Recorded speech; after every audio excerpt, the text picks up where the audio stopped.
мынакей сизге бизге ушундай кереметтүү дин берген. Оңолгонго дагы, өскөнгө дагы. Алла Таалам дин берген. Диндин ичинде оңолуу. Диндин ичинде тазалануу. Диндин ичинде бактылуулук. Чыныгы адамдык бардык баалуулуктар, касиет диндин ичинде. Ошого жолдомо берет. Дин деген ошо адамдын баалуулугу, касиеттүүлүгүн сактап, өстүрүү үчүн багыт берет.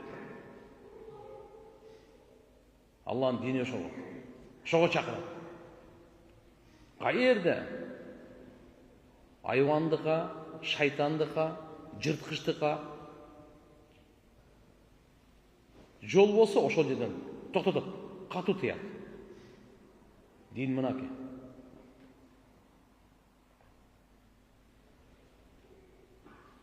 Бүгүн ушундай доордо жашап атабыз. Фитнанын доору. Дүйнөнү кууй турган бир доор. Дүйнө үчүн бири-бирин кордогон, бири-бирин саткан, бири-бирин өлтүргөн мондай доордо жашап атабыз. Жеке адам болсун, чоң мамлекет болсун, айырмасы жок. Акыбетти бардыгы көрөсүз. Кордук бактысыздык менен бүтөт. Бул Алла Тааланын жазып койгон мыйзамы, өзгөрүлбөй турган мыйзамы. Кур'ан бул Алла Тааланын өзгөрүлбөй турган конституциясы. Ааламды жараткан өзү башкарат ал. Просто мүмкүнчүлүк берет. Алла райымды ойлой бербең да, ошо коксуйду мүмкүнчүлүк берсе, ушунун бардыгын туура эмес жакка иштетпеш керек да.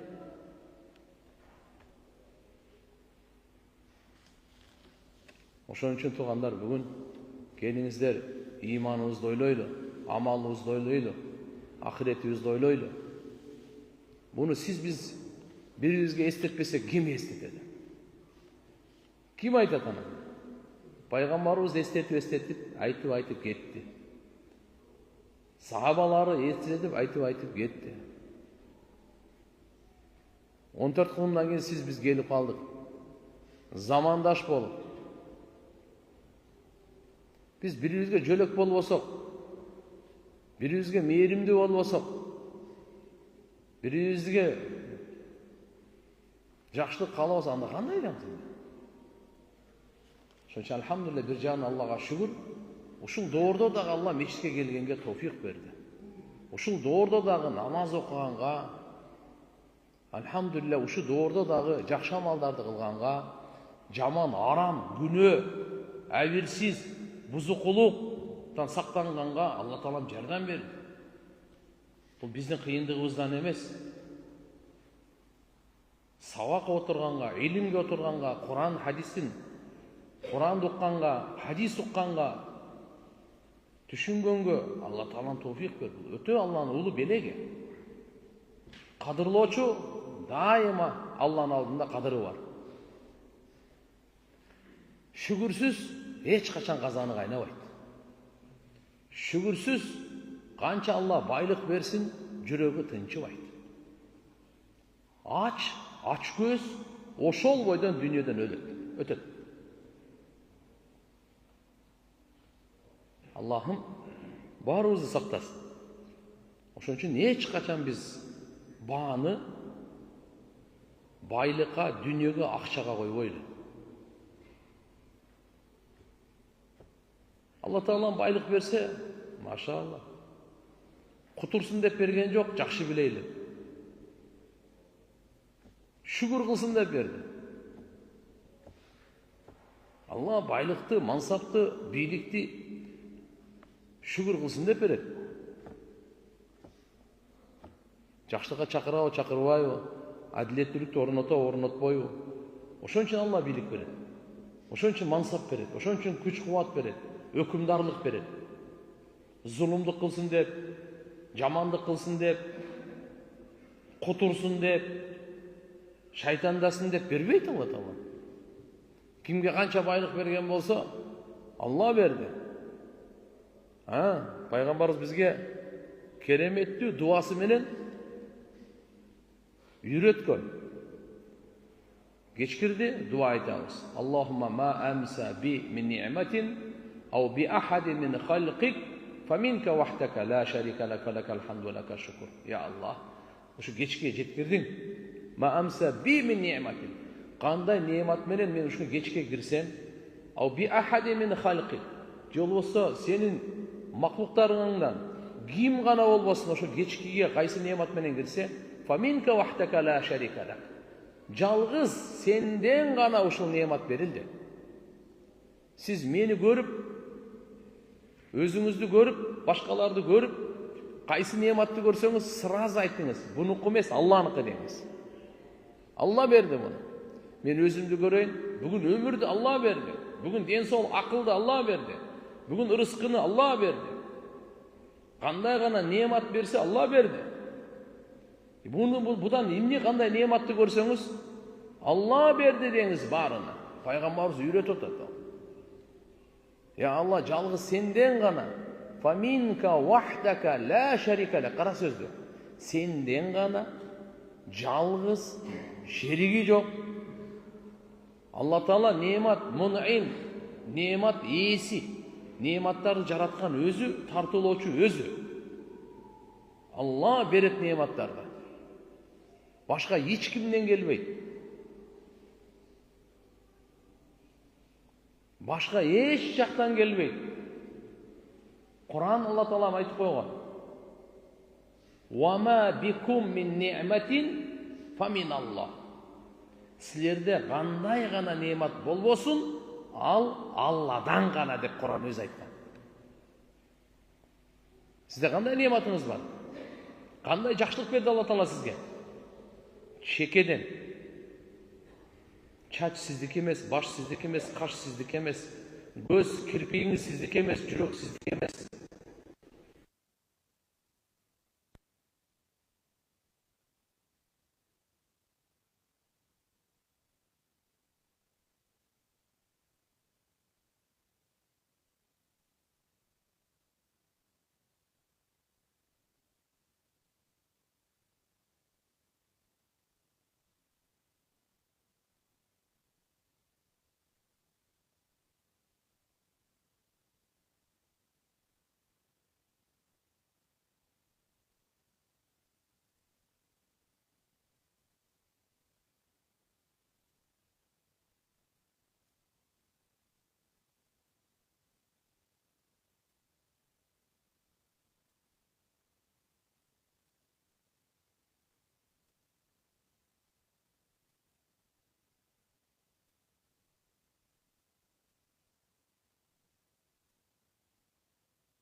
Ата эне бергениңе саңа мактоо, саңа шүгүр. Суу бергениңе саңа мактоо, саңа шүгүр. Уйку бергениңе саңа мактоо, саңа шүгүр. Буну ар бирин айта албайбыз. Бирок ушуну айтып койсоңуз, бардык неаматка шүгүр кылган.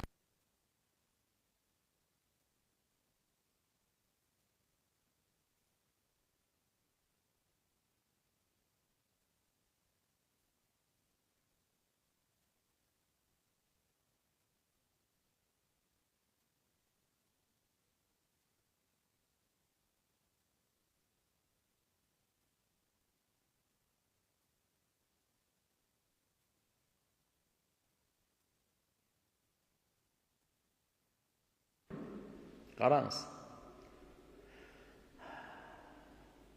Таразада байлык, кембагалдык тартылбайт.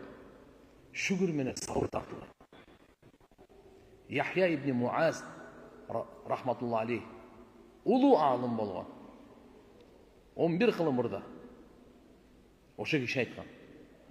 Сиздин канча байлыгыңыз барго, ал таразага тартылбайт. Сиздин шүгүрүңүз тартылат таразага. Qancha kishini kambag'aldi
sadaqa tartıladi.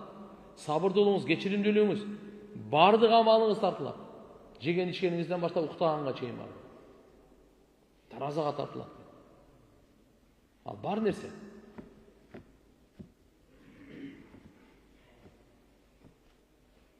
Ошон үчүн ар бирибиз өзүнүн таразабыз, атаңыздын таразасы өзүнчө болот, апаңыздыкы өзүнчө, аялыңыз өзүнчө, балаңыздыкы, кызыңыздыкы өзүнчө, сиздики өзүнчө. Gün сайын кылган амалдар кетип атат, таразага тартылат. Алла субханаху ва таала алдында кыямат күнү тараза бар.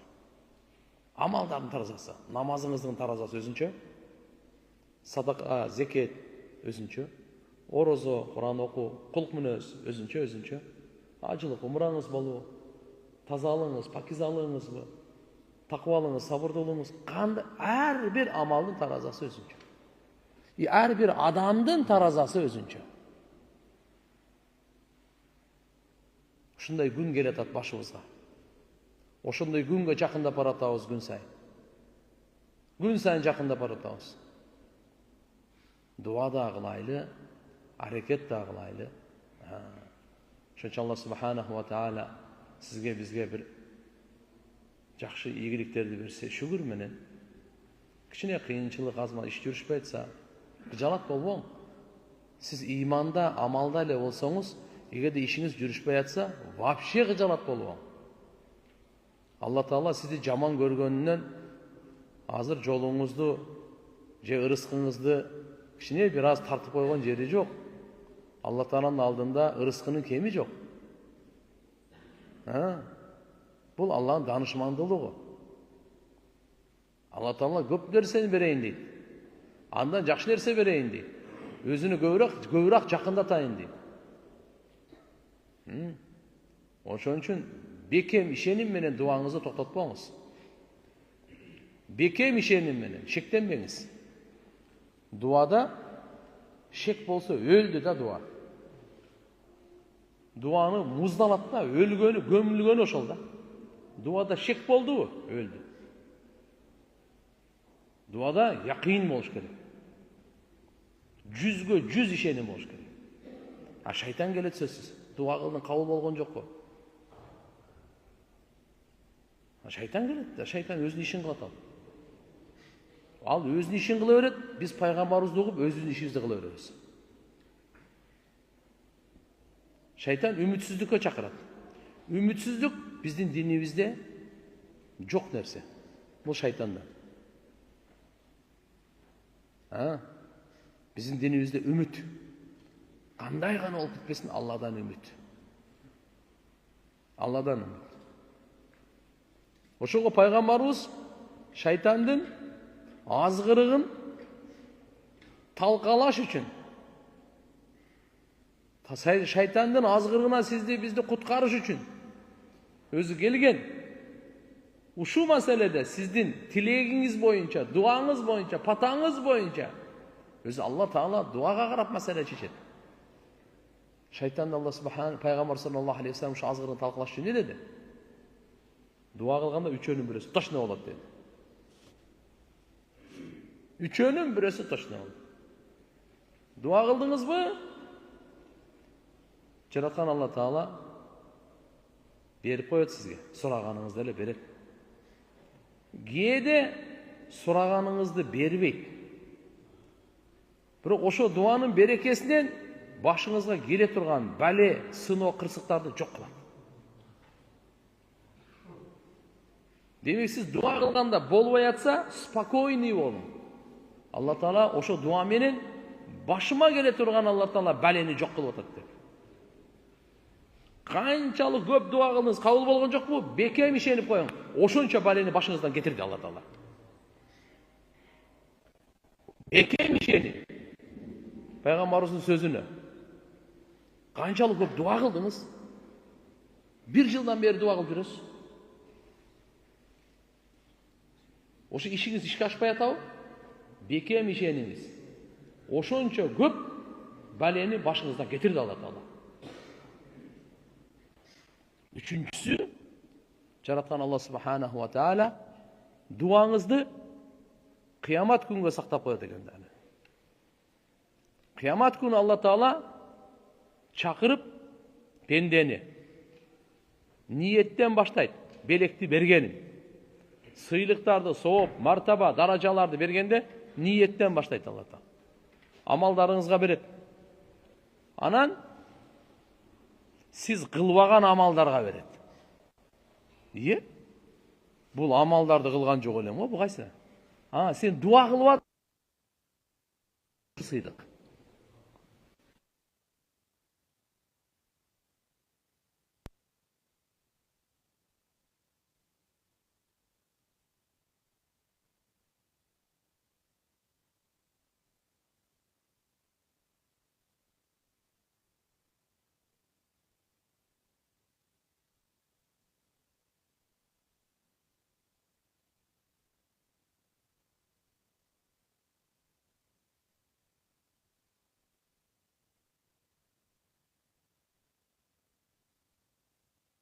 Ошон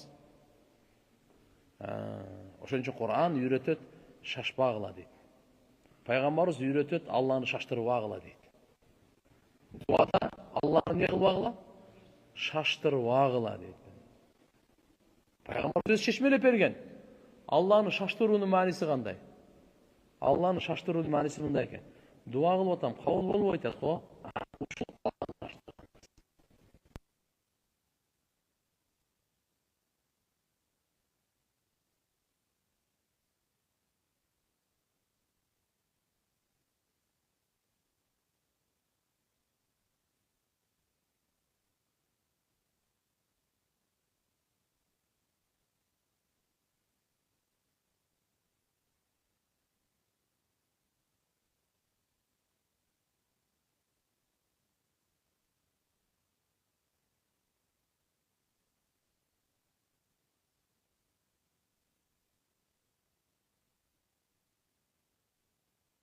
Enneke gani.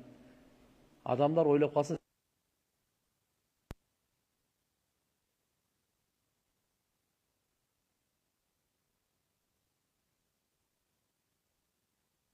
Адам баласын биринчи бермеди.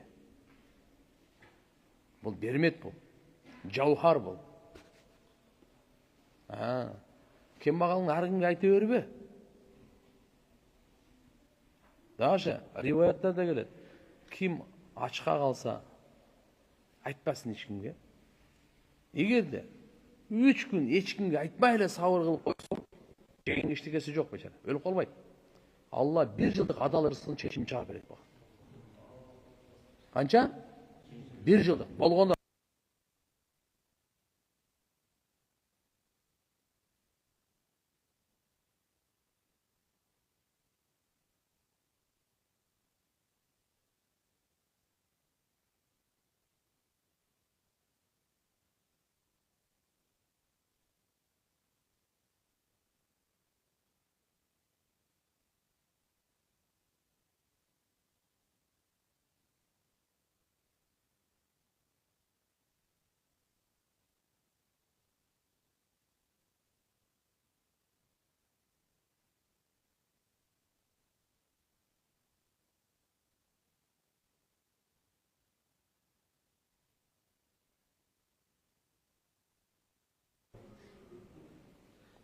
Ошон үчүн мен дукту көтөрүп, демди көтөрүп, башты көтөрүп, абийирди сактап, адамдардын алдында колду сунбай, тилемчилик кылбай, кажетти жашырганды үйрөнөйлү.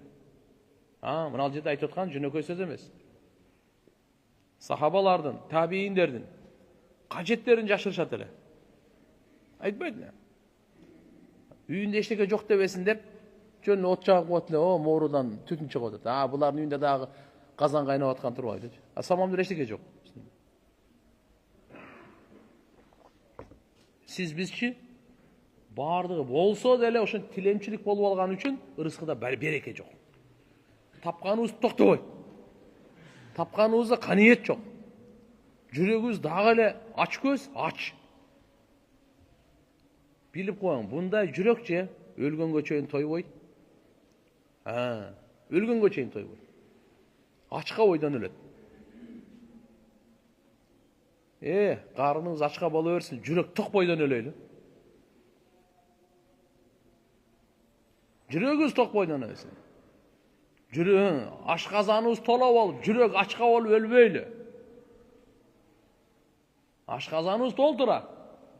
Бата турган эч нерсе калган жок. Бирок жүрөк ачка. Дүйнөгө тойбой ошо бойдон өлүп калбай. Пайгамбарыбыздын таалими ушул. Имам Шафи рахимахуллах ушунча айтып атат. Китман аль-факр дейт. Бедность, кембагалдыкты жашырып кое берген. Бул адамдын жауһары экен. Кандай жашырат? Эмне үчүн жашырса? Адамдар сени бай ойлосын дейт. Хатта ядуннан нас аннака гани. Экинчиси китман аль-гадаб, ачууңду жашыр дейт. Хатта ядуннан нас аннака ради. Адамдар ойлосын, бул разы турбайбы депчи. Сыртка чыгарган жоксуң ачууңду. Жашырып койдуң. Бул адамдын бермети экен, жауһары экен. Үчүнчүсү китманы шидда. Хатта ядуннан нас аннака мутанаи. Кыйынчылыкты жашырып кой. Башыңа келген сыноо, кыйынчылыктар бар го?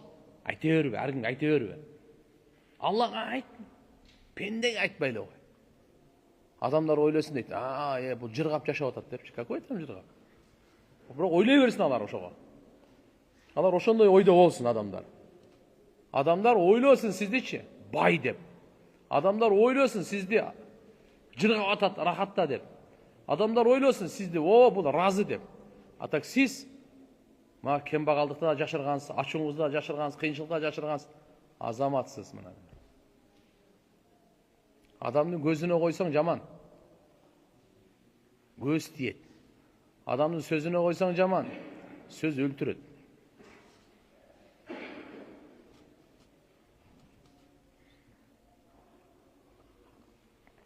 Ошон үчүн туугандар, Алла Таалам баарыбызга товфик берсин. Өткөнкү сабакта айттык эле. Мына адам бул дүйнөдөн өлгөндөн кийин дагы алхамдулилlah амалы толук түрдө токтобойт экен. Аркасынан кылган жакшылыктар барып атат деп атпайбы? Эгер амалы толук түрдө үзүлгөндө, анда аркасынан сооптор вообще барбаш керек эле да. Пайгамбарыбыз айтат: "Дамат ибн Адам инқата амалу." Адам баласы өлгөндө амалы үзүлөт дейт. Илля деген сөз бар да, бирок деп койгон да. Бирок деп бир хадисте 3 нерсе аркасынан соо бара берет деди. Садакая жария кылган экенсиз. Садакая жария деп бир сөз менен айтканда, жалпы эл пайдалана турган бир жакшы иш кылып койгон экенсиз. Кичинекей болсун, чоң болсун, айырмасы жок. Жалгыз кылыңыз, же шериктеш болуп коюңуз, айырмасы жок. Ошонун сообу сизге жете берет. Бир эле ихлас болуш керек болду. Ихлас болбосо сооп жетпейт.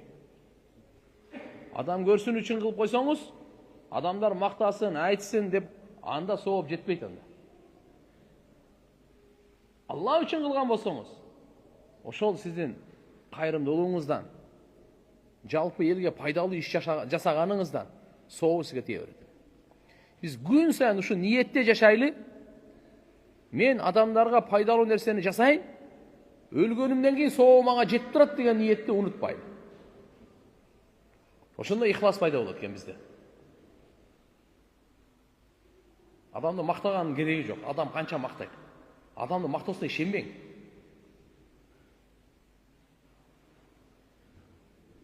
Адамды мактоосуна вообще ишенбең. Вообще күтпөң адамды мактоосун. Адам чатак махлук да бул. Сиз жок кезде эгерде мындай да өзгөчө сиздин алдыңызда сизди мактап аткандан коркуң. Көзүңүздүн алдыңызда ким мактаса, ошодон коркуң. Я Алла, тоба, тоба деп туруң. Бүгүнкү күнү мынаки. Мактоо адамдарды бузду да. Баарын бузду. Бизди да бузду. Жакшы түз жүргөн адамды мактоо кантип бузат дебейсизби? Мактай берсең, ал ойлонуп калат экен да. Мен ушу мактоого чындап эле татыктуу окшоймун депчи. Элдин баары эле мени мактап атса деп өзүнө өзү таң кала баштайт экен да. Таң калганы жок болгонун бар.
Жүз жетсе жакшы, болсо себепчи деле болуп кое берейли. Менде акча жок. Бирок мына да акча бар. Мен ушул кезде чуть ли не шайтан да. Же бизге вахий келип атабы, же бир шайтандыкпы, билбейм. Сен кандай ичин ачып окуп калдың ошону? Ким үчүн кылып атканына?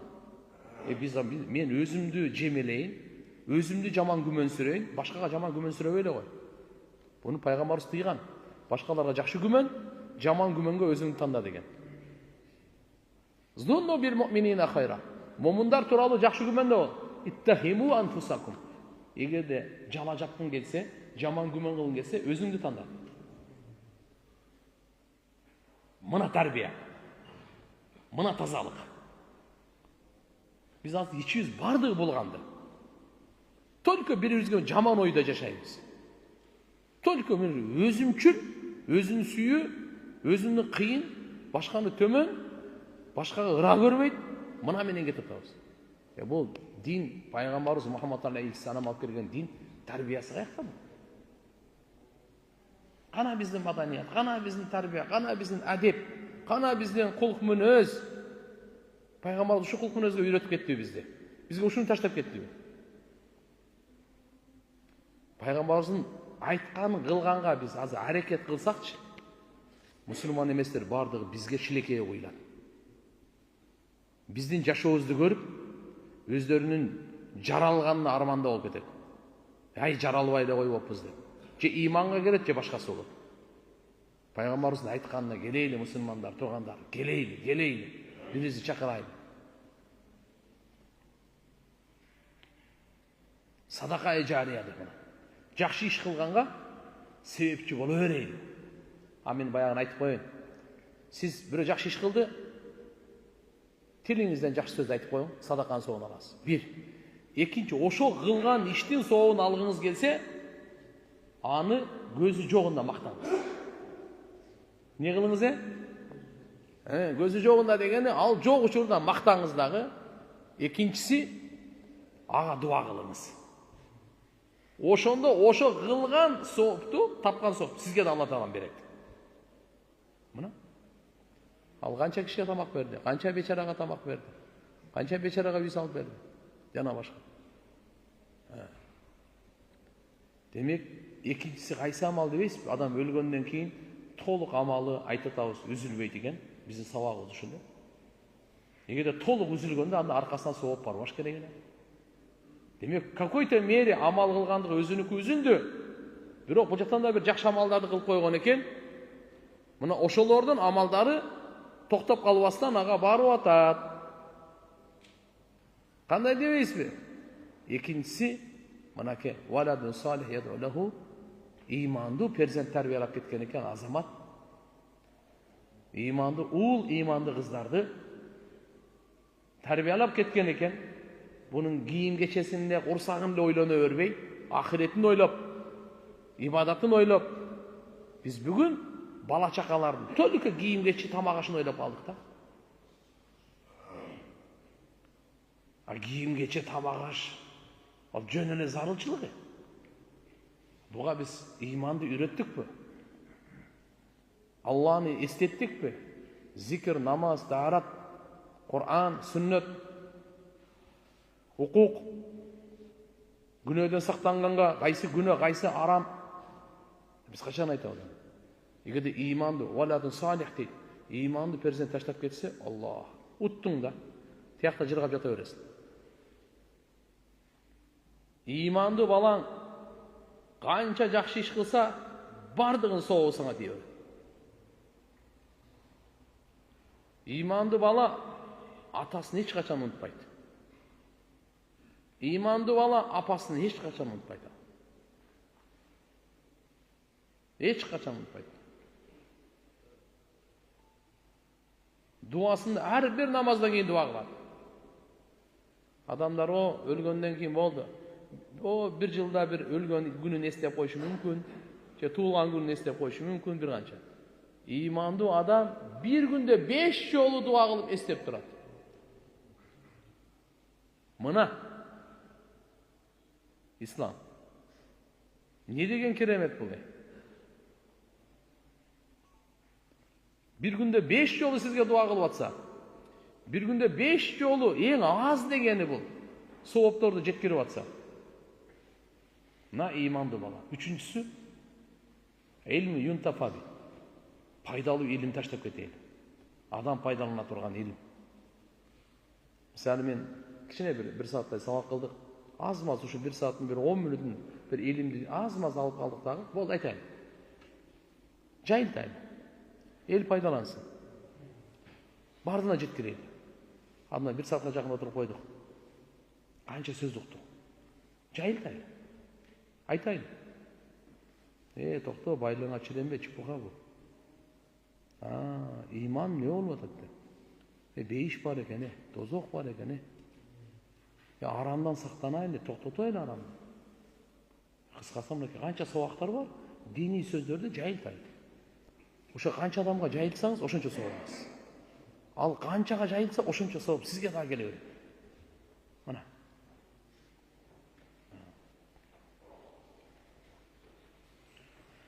Men bugün targı böyle olup kaldım karap durun. Allah. Meni bir nemen aytып bereyim anda. Atayı.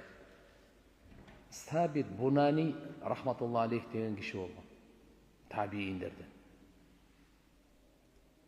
127 dünyadan ötken.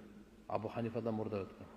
Anas razıyallahu anhu menen bu kişi 40 yıl çoğu жүрген. Sahaba menen. Öte bir Awliyaların awliyası olgan. Karamatul awliya haqqun.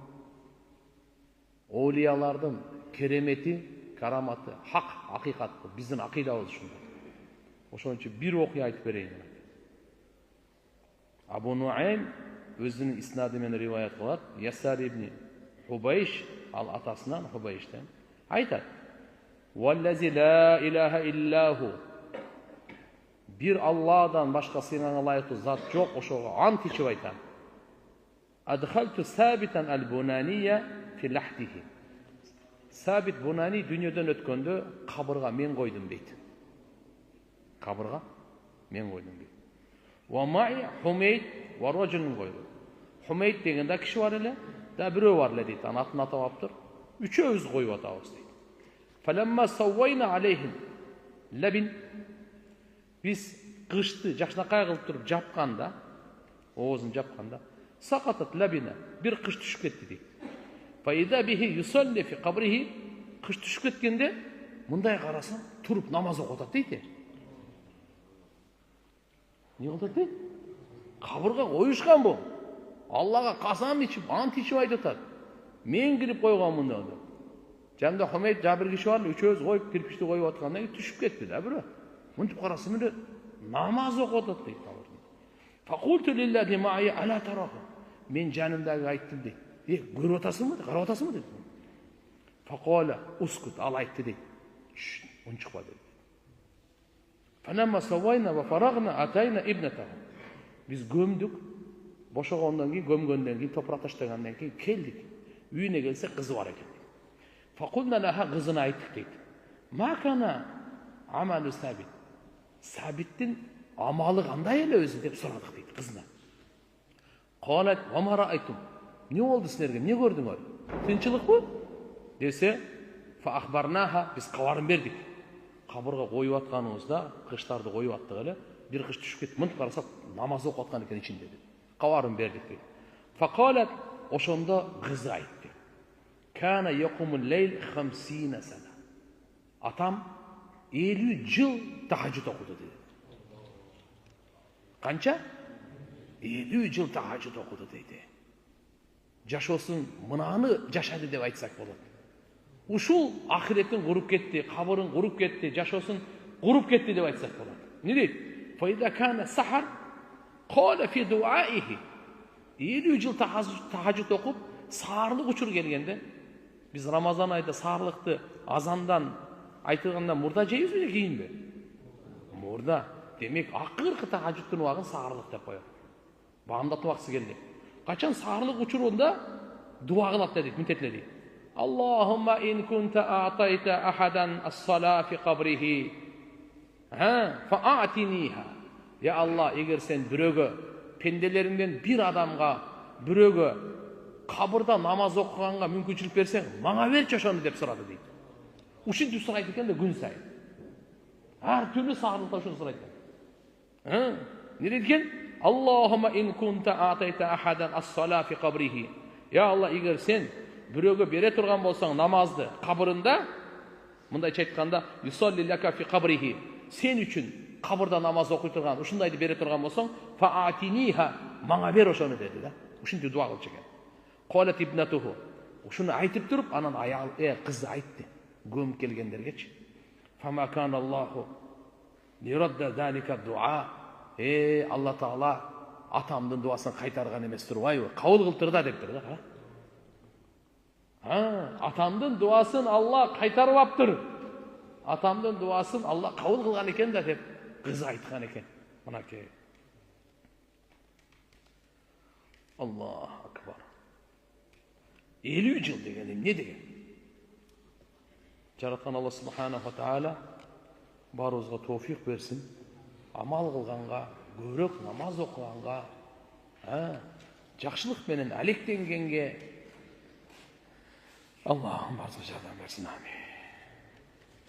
Бисмиллахир-рахманир-рахим. Бир суроо. Аялдын алаканы жана жүзү аврат экенин билебиз. Аврат эмес экен деди. Ал эми кадам авратка киреби же кирбейби? Карагыла. Аялдын жүзүнөн жана алаканынан башка бардығы ауыра, жабыш керек да. Жүзі алақаны ушыға açıp жүргөнгө уруксат берген. Бирок ошондо да фитнанын доорунда намахрамдарда болсо жүзүн жапкан жакшы да. Жети аттаганы жакшы. Эч кимде проблема жок. Бирок мынакей намазда алаканы жүзү ачык болот, калгандар аялдар мисалы кулагы, чачтары, моюндары жабык болуш керек. А кадам ушул сөздөн кадамы буту кирбейт. То есть эчтеке эмес. Açık koysa, cevap koysa деген mesele olur. Bizde Hidaya деген kitap var. O da şol yerden keyin kadam da aytkan. Anın cevabı zarıl emez. Biroq keyin alını ortada mындай ihtilaf bolup kalgan, to есть talaş bolup kalgan mesele var da. Kuduri'de olsa anı avrat деген başka da avrat emez деген. Ошон үчүн эң жакшысы адамдар мисалы башка эркектер же кармаганга караганга го алды как аврат катарда ушаканы. А бирок жөнү намаз окуп басканга аврат эмес. Маселе мындай да турат да. А кандай болсо да этияттуу үчүн, таквалык үчүн мисалы носки кийип алса жакшы да, аялдар же өзгөчө сапарга чыкканда, бирөөнүн үйүнө барганда, а үйүнө болсо проблема деле жок. Кээде кийбей калса деле ал күнөө эмес. Балам онкология оорусу менен ооруган, операция, химия алганбыз. Азыр повторный обследованиеден өтүшүбүз керек. Бирок жолдошум динге таянып, Аллахтын жазганы болот деп көрүнбөй жатабыз. Баламы врачтарга көрсөтсөк болобуз?